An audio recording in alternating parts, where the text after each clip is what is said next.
Hi friends, எல்லோரும் எப்படி இருக்கீங்க? இன்னைக்கு மேத்தி ரொட்டி எப்படி பண்ணுறதுன்னு நான் உங்களுக்கு சொல்ல போகிறேன். இதை குஜராத்தில் தேப்லான்னு சொல்லுவாங்க. மேத்தி சப்பாத்தி, மேத்தி ரொட்டி, மேத்தி பரோட்டா அந்த மாதிரியும் சொல்லுவாங்க. பொதுவாகவே நம்ம வெந்தயக்கீரை கூட்டாக வச்சு கொடுத்தோன்னா குழந்தைங்கெல்லாம் சாப்பிட்றதுக்கு கொஞ்சம் கஷ்டப்படுவாங்க, பெரியவங்களுக்கே சாப்பிட்றதுக்கு கஷ்டம். அதனால இந்த மாதிரி பண்ணி கொடுத்தீங்கன்னா அவங்களுக்கு தெரியவே செய்யாது. ஏன்னா நீங்கள் சப்பாத்தியாக பண்ணீங்கன்னா அது கொஞ்சம் கூட கசக்காது. ஸோ ஈஸியாக ஹெல்த்தியாகவும் இருக்கும் அண்ட் ஈஸியாக நீங்கள் அவங்கள சாப்பிடவும் வச்சிடலாம். ஸோ அவங்களுக்கு ஏதோ நல்லதாக சாப்பிட கொடுத்த ஒரு திருப்தியும் அம்மாக்களுக்கு இருக்கும். ஓகே, ஸோ இப்போ நம்ம நான் இங்கே ஒரு கட்டு மேத்தி கீரையை நல்லா க்ளீன் பண்ணி கழுவி குட்டி குட்டியாக கட் பண்ணி வச்சுருக்கேன். இது கூட நம்ம ஒரு கப் கோதுமை மாவு போடணும் அண்ட் அது கூட ஒரு ஹாஃப் கப் கடலை மாவு. இதுக்கு கரெக்டாக மெஷர்மெண்ட் இப்படி தான் இருக்கணும் அப்படி தான் இருக்கணும் அந்த மாதிரிலாம் ஒன்றும் இல்லை. நம்ம டேஸ்ட்டுக்கு ஏற்ற மாதிரி நம்ம போட்டுக்கலாம். ஆக்சுவலி கடலை மாவில் கொஞ்சம் ப்ரோட்டீன் இருக்கிறதுனால அது கொஞ்சம் எக்ஸ்ட்ரா வேணால் ஆட் பண்ணிக்கலாம். ஆனால் அது அந்த மாவை ஒரு நல்ல கன்சிஸ்டன்சிக்கு பைண்ட் பண்ணி கொண்டு வரதுக்காக கோதுமை மாவு நம்ம இங்கே எப்படியும் கொஞ்சம் ஆட் பண்ணோம். ஏன்னா வெறும் கடலை மாவு ஆட் பண்ணோன்னா ரொம்ப பிசு பிசுன்னு இருக்கும். ஸோ அதனால கோதுமை மாவு கொஞ்சம் அதிகமாகவும் கடலை மாவு கொஞ்சம் கம்மியாகவும் இருக்க மாதிரி உங்களுக்கு இஷ்டப்பட்ட அளவில் நீங்கள் போட்டுக்கலாம். அப்புறம் நான் இங்கே ஆட் பண்ணுறேன்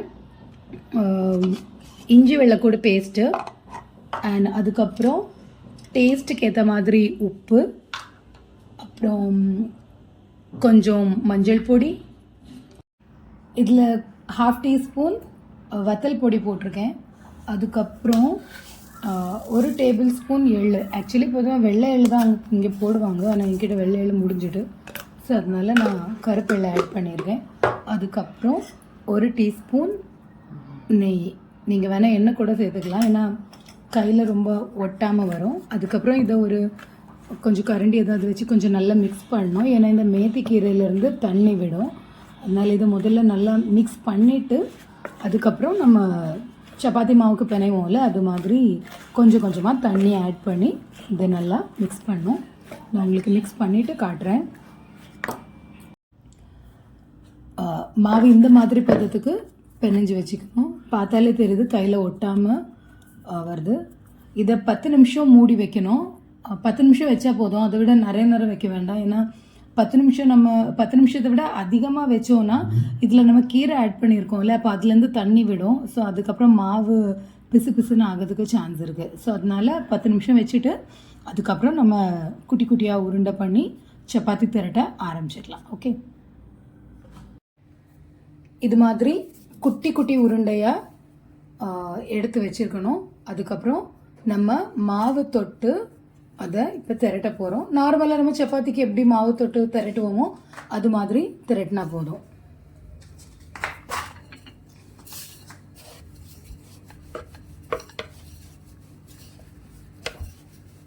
இதில் கடலை மாவு போட்டிருக்கிறதுனால கொஞ்சம் சாஃப்டாக இருக்கும். ஸோ அதனால கொஞ்சம் மாவு கொஞ்சம் அதிகமாகவே போட்டு திரட்டுங்க. அப்படி இல்லைன்னா அதில் ஒட்டுறதுக்கு சான்ஸ் இருக்குது. ஓகே,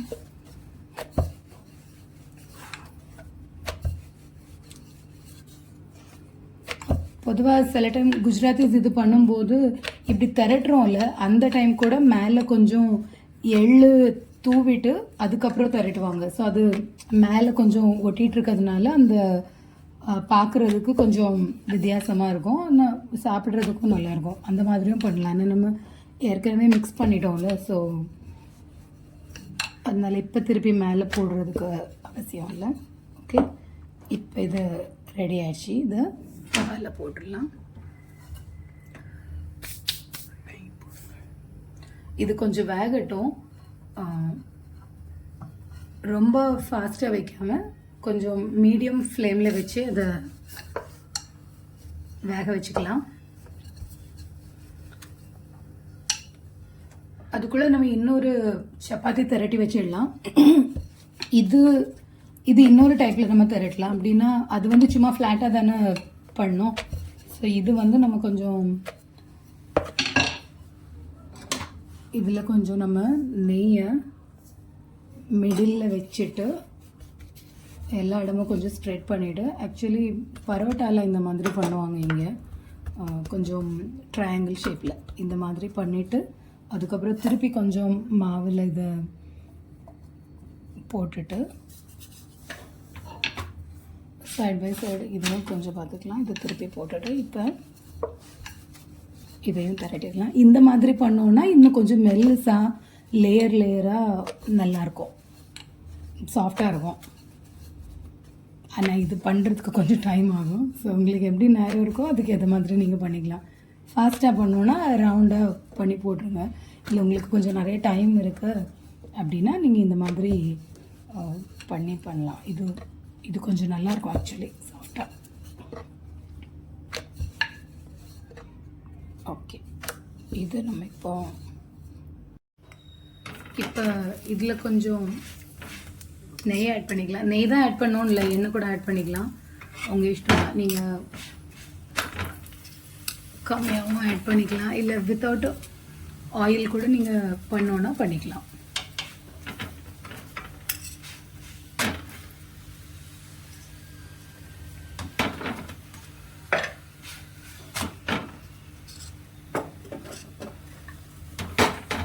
கொஞ்சம் இது இப்படி பண்ணி எடுத்தோன்னா கொஞ்சம் கிறிஸ்பியாக இருக்கும்.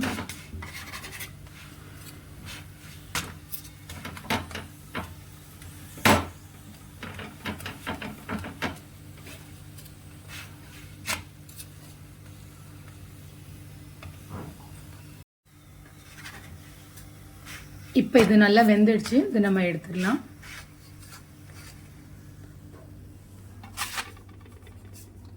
இப்போ நம்ம தேய்ச்சி வச்சுருக்கோம்ல இந்த ரொட்டியை இங்கே போட்டுக்கலாம்.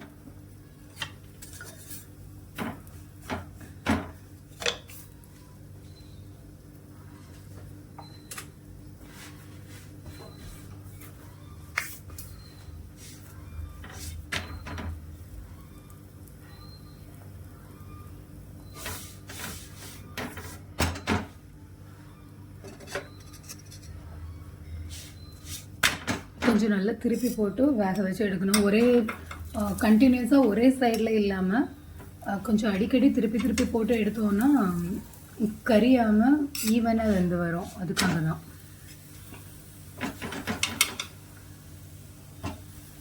இதையும் சைடில் நெய் இல்லாட்டி ஆயில் அப்ளை பண்ணிவிட்டு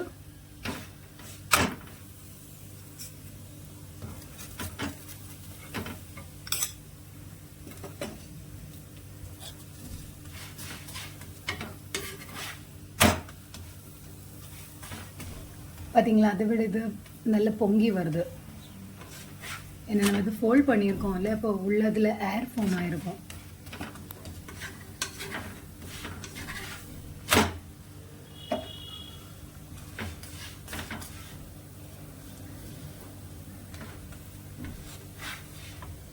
அவ்வளோதான், இது இப்போ ரெடி ஆயிடுச்சு.